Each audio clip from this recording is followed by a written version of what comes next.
Good evening, everyone, and welcome.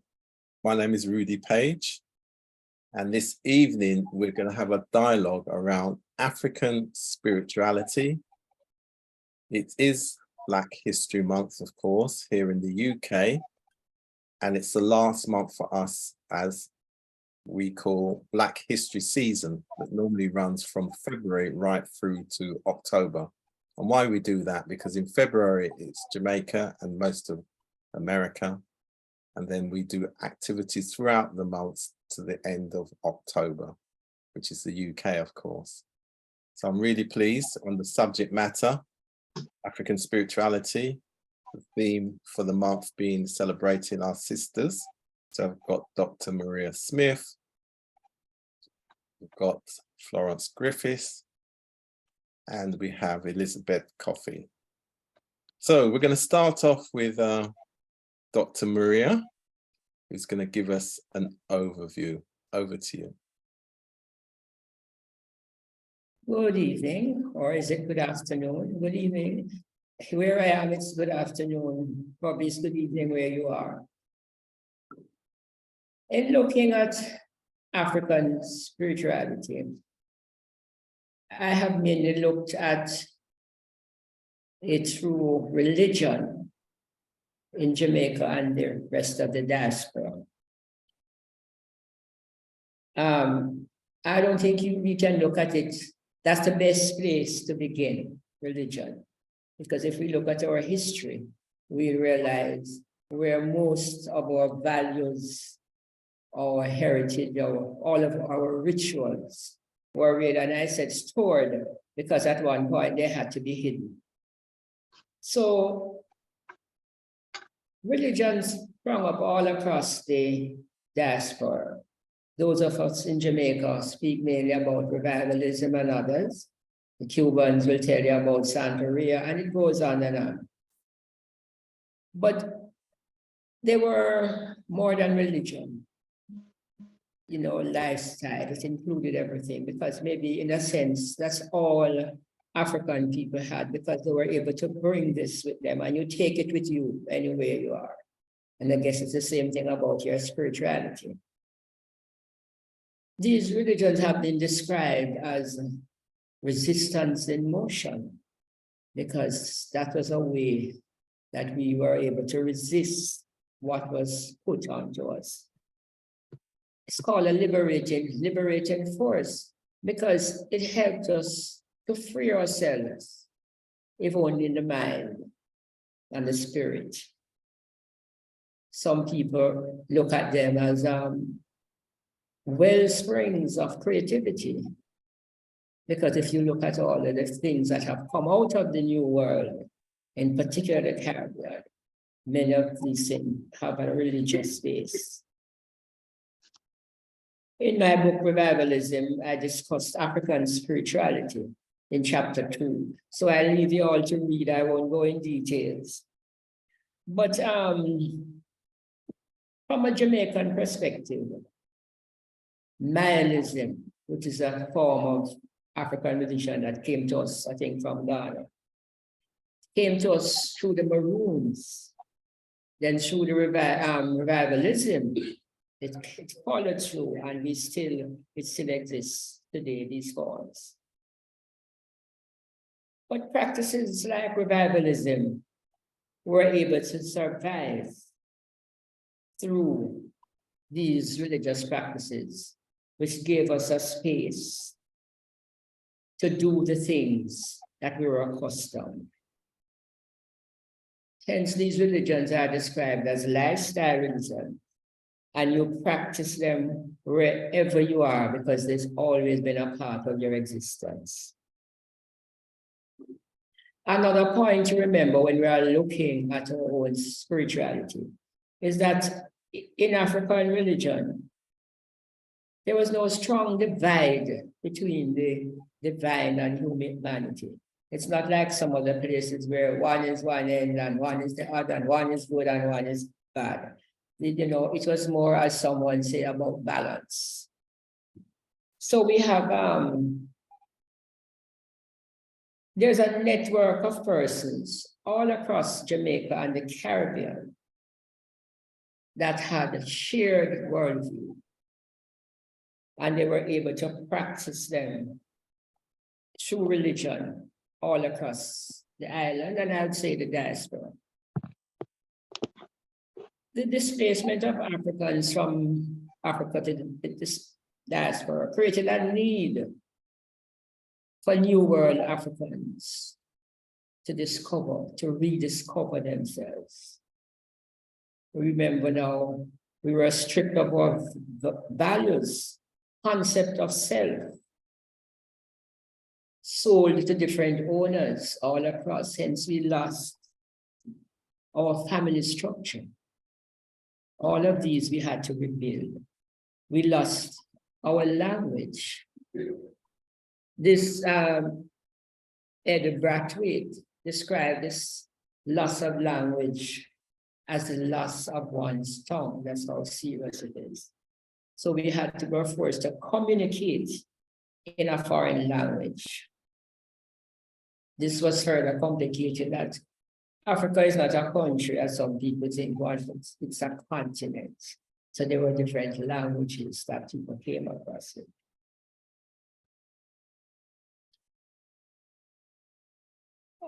The rituals of the religions endorse the African worldview.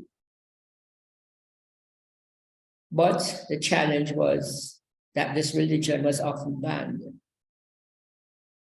The drums were banned along with the banning of this religion. And you can understand how serious this is to a people who use their drums to communicate their feelings, their aesthetic content, and also to communicate in terms of messages. It was through African spirituality that we have been able to survive, to redeem and rediscover our African selves. What is spirituality? Some refers to it as the soul of a people. And also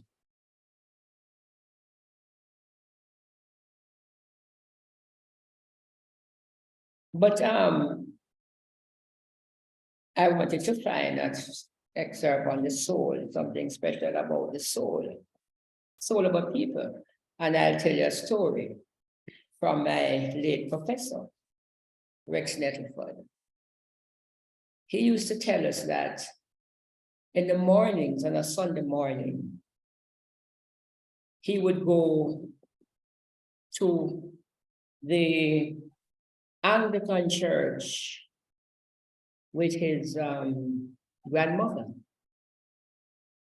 But in the afternoon, he would attend church with his grandmother, but the revival church in the community.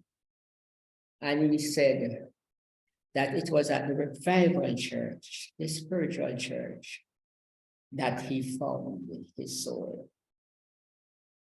Now, if you understand what it means for someone right next to the letter to say that when he found his soul, and you think of the NDTC and all of those works that he created through the arts, and how strong he was a figure in the whole culture of Jamaica in bringing that culture out and alive.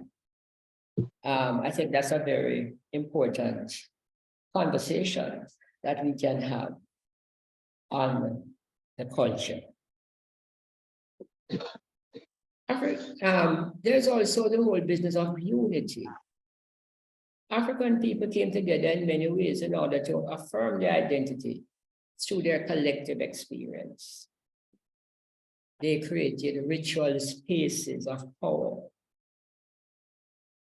And that provided a context for them to ritualize a spirituality that was within them.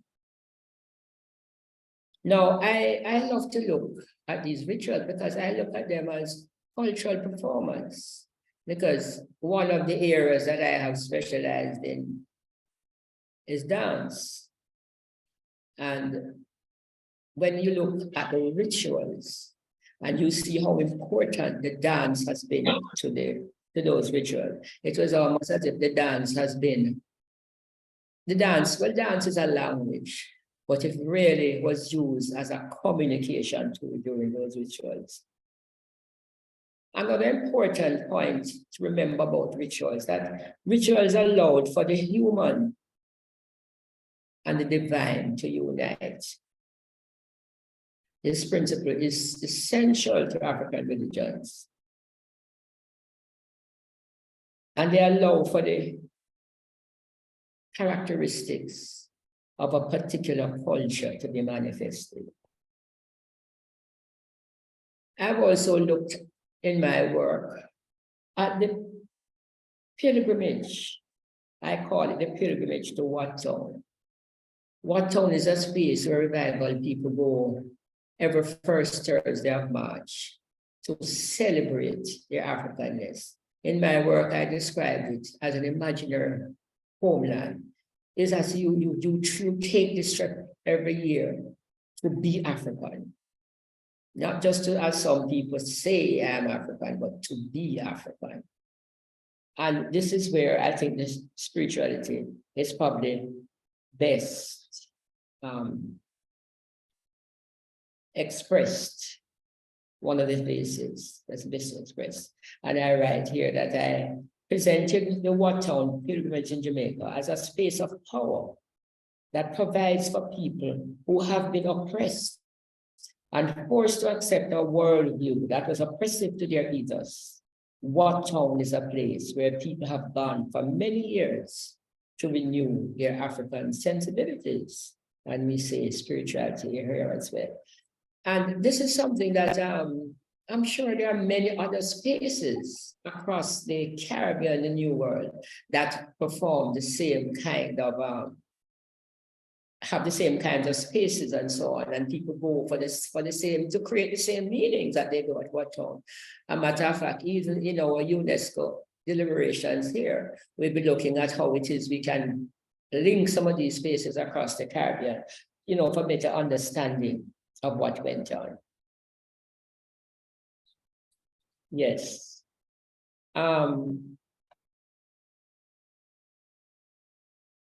You think I should go on, or think we have enough to talk about here?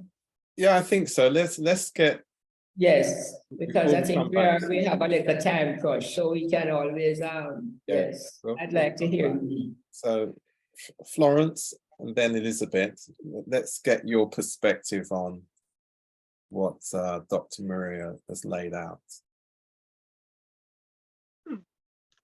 Dr. Maria, she spoke, about spirituality in the Jamaican context, and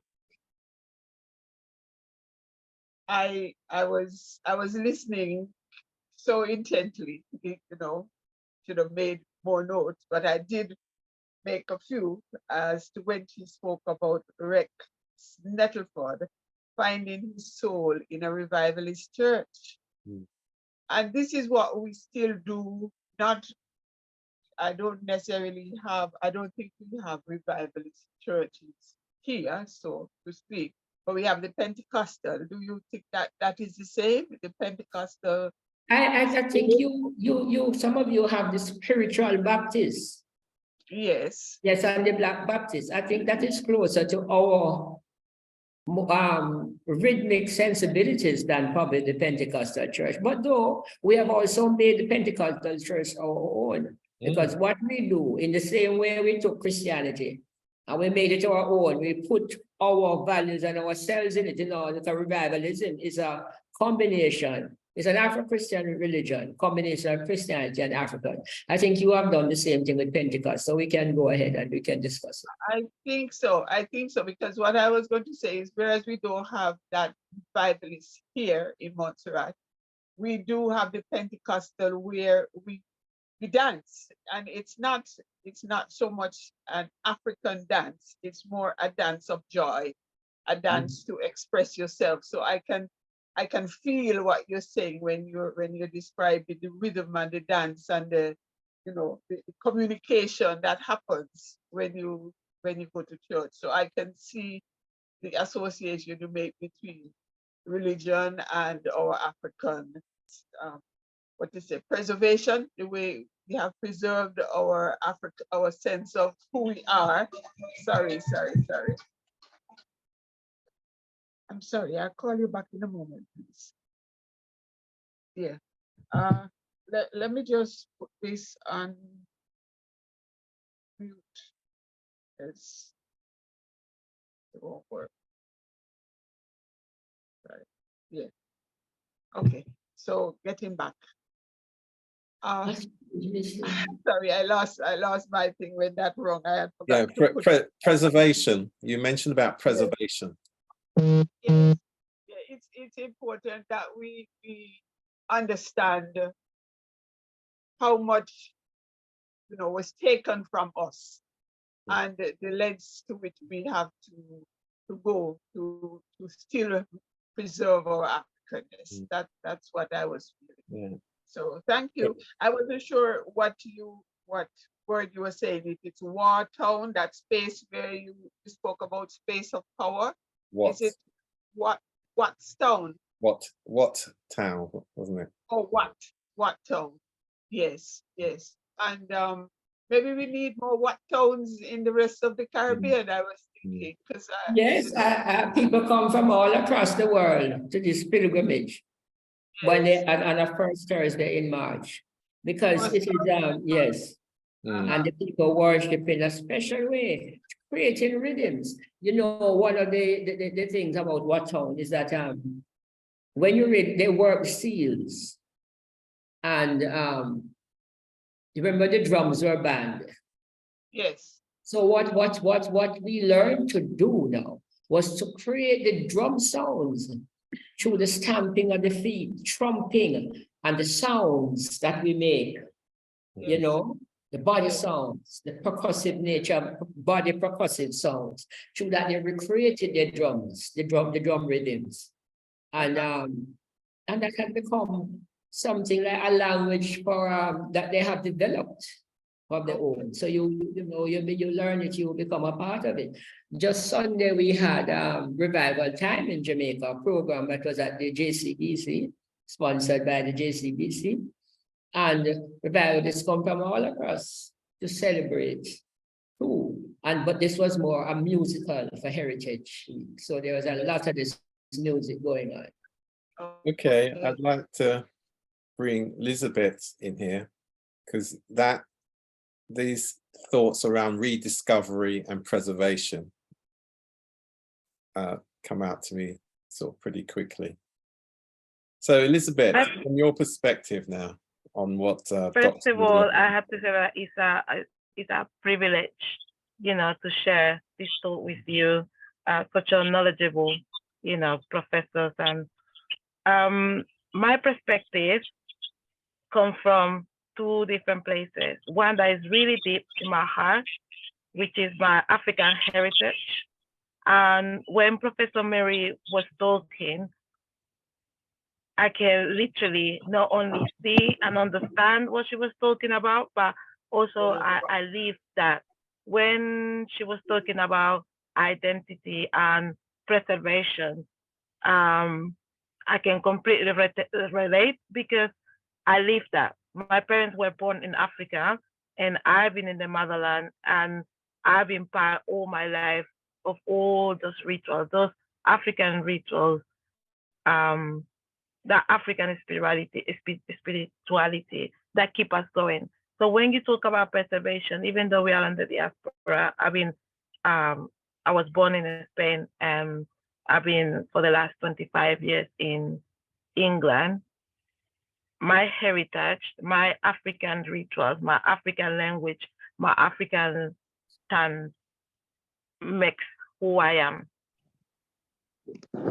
So I'm really, really proud of the way that you, in Jamaica or in Montserrat, in the Caribbean islands, where you have been stripped of that first-hand experience of the motherland, how you are embracing it and bringing it back to the roots, to who we are. When Professor Maria was talking about have the privilege of not only celebrate about, Africa, but being an African so far away from the motherland is quite emotive.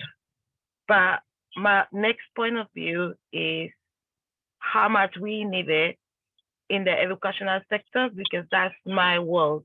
I work in a primary school and I work with children, and I see how the detrimental effect that can happen when you lose your identity and your heritage. So those are my views. I just want to say thank you and keep doing what you're doing. It's amazing.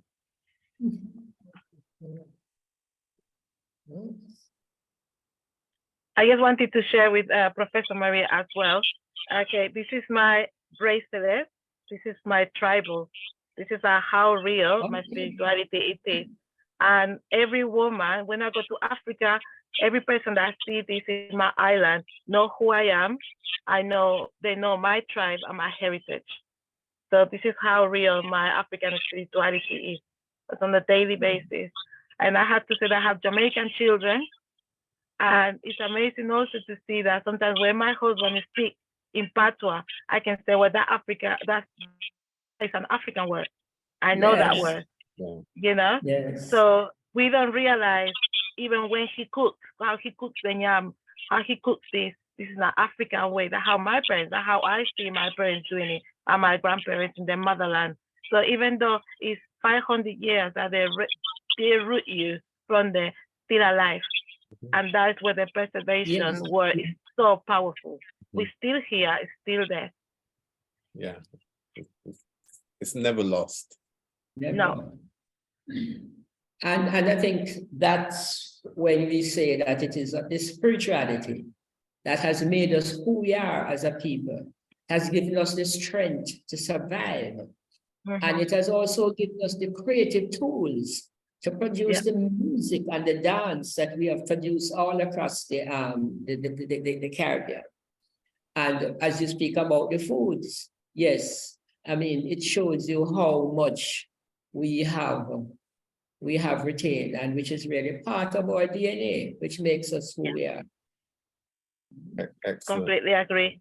Excellent.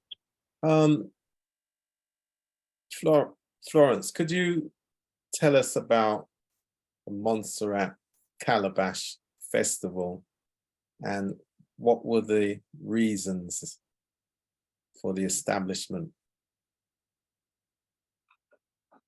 Montserrat Calabash Festival started 2006. This was in response to our crisis that we went through. I think a lot of people would have heard about the eruption of our volcano, Sucre volcano, in 1995. And it turned our lives upside down, literally, in that 2/3 of our island was lost to the volcano, and the north, which was relatively undeveloped at the time, became our place of refuge. And we became refugees in our own country. It's one of our songs that was sung by Mr. Goodway. Just to give you a little, feel of the time during which the Calabash Festival was started. So it was in response to our economic and our cultural, I would say, setback. We needed more tourism. We needed to, just have something different, in my opinion. And so I pursued it. And part of, having the festival was not only to develop tourism, bring economic prosperity, but the name itself would tell you that the calabash is very symbolic. To me, it's a symbol of resilience, of strength. It's part of our African history, in that it was one of those utensils, things that could be used in so many different ways. I won't go into all of them, but I think Caribbean knows about the calabash, and that you can use it for cups, for musical instruments, for storage, for decorative, so many uses, medicinal, etc. And the festival would have brought different creative, allowed us to show creativity in different ways. The masquerade being one. The masquerades are African, as we all know. And we talk about dance. That's where you see that rhythm and dance and spirituality coming out, because the masquerades in itself depicted so much of what we were hiding, so to speak, and had to express, to communicate. I think Dr. Miller, that's her name? Brilliant. Yeah, okay. Talked about communication. And so we have that as part of the festival. We have our iron band, we have cooking, we mentioned about our foods and the connection it is that we have to Africa. And so all of these elements are in the festival. And when it comes to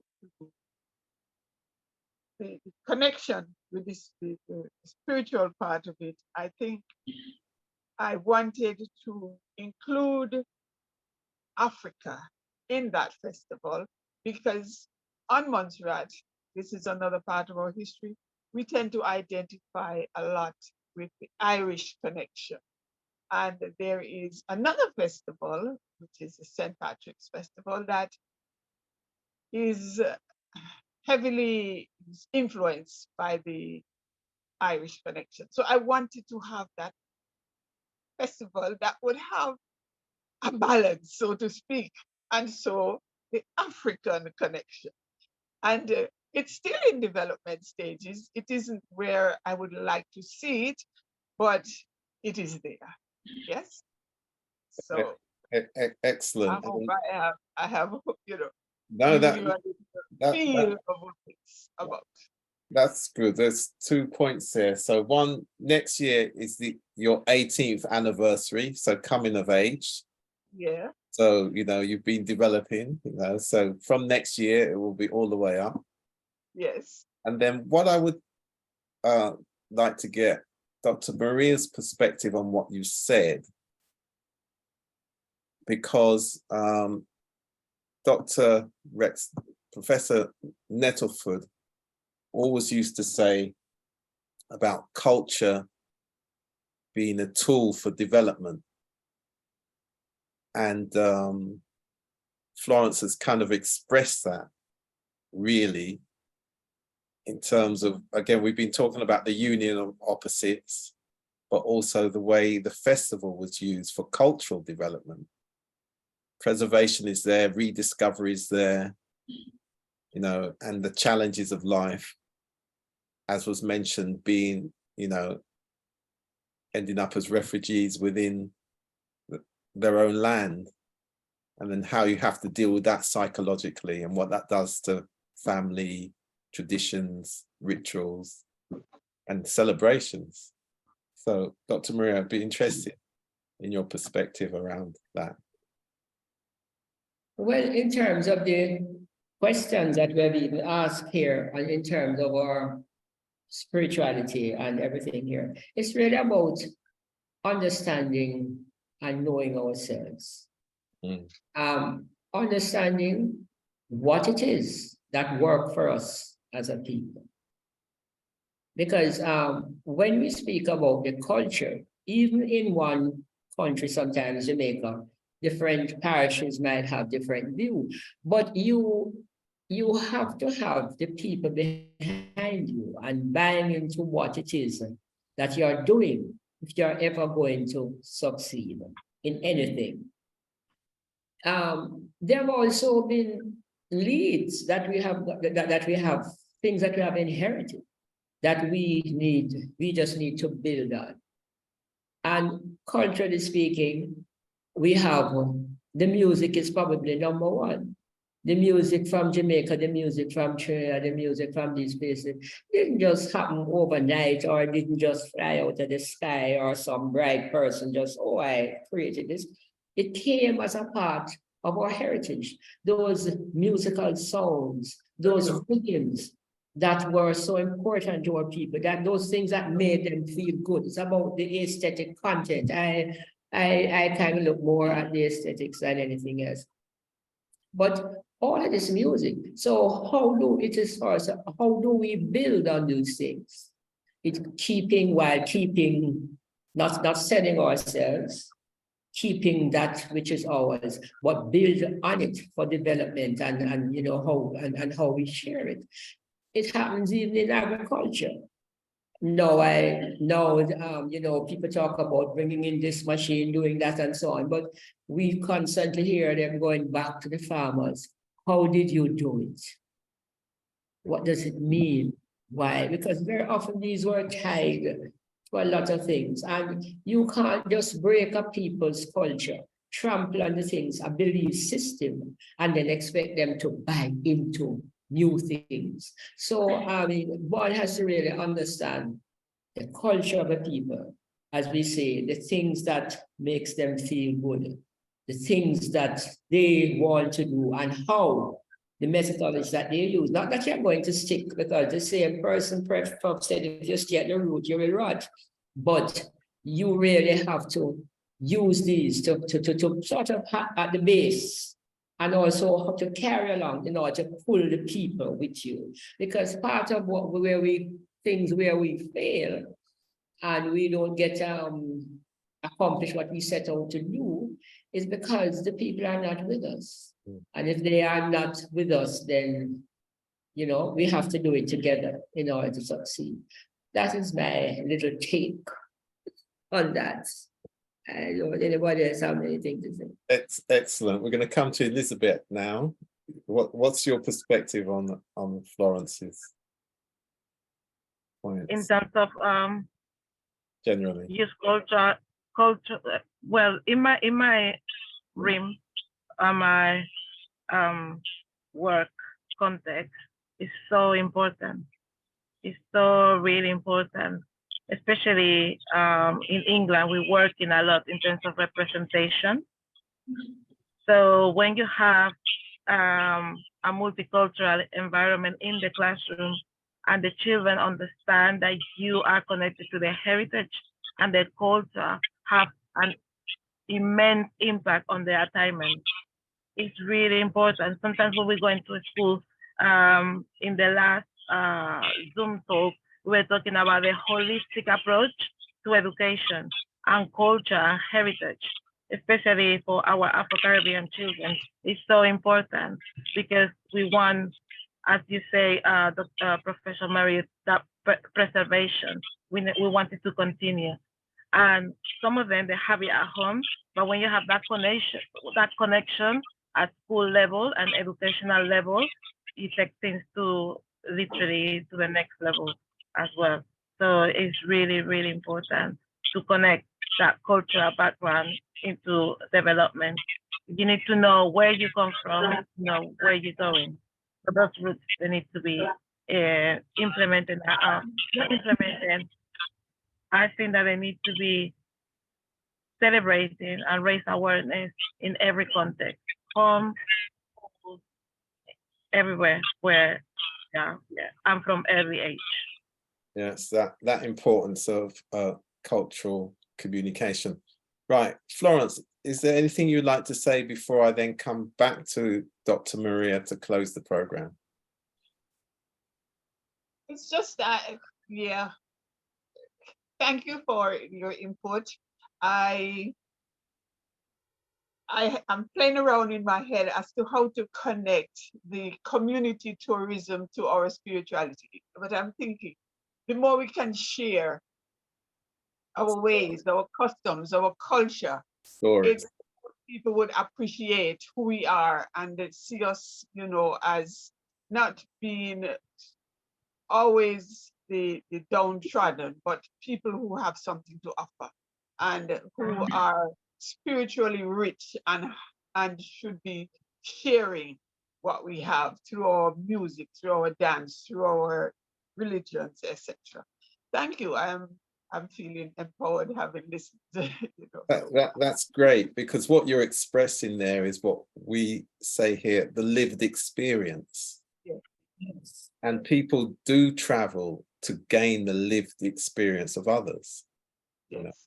that's one of the important factors. And we use the term community economic tourism, because there's a way of translating those stories, that history, that location, that environment into economic value. Yeah, that's where my head is. Sure Yes. it is. Great. Yeah. Dr. Maria, last word is with you. Okay, just to say that I did connect with you on the calabash because we use it a lot, especially the Maroons. They use it for so many things.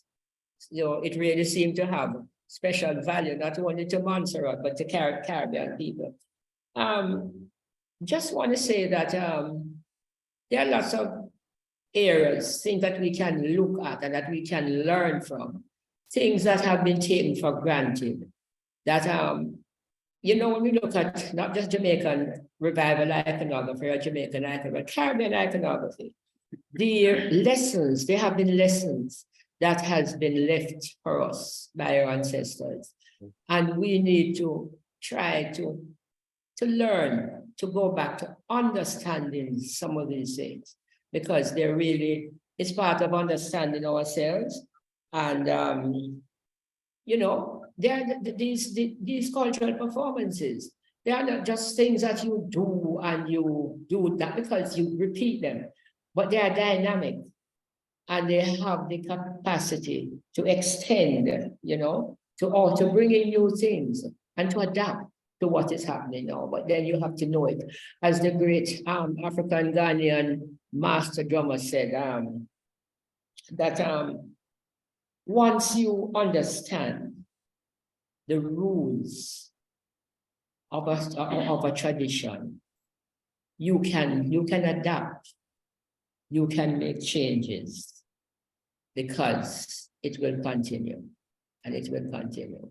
Not necessarily as it was yesterday, but as it needs to be now to take you forward.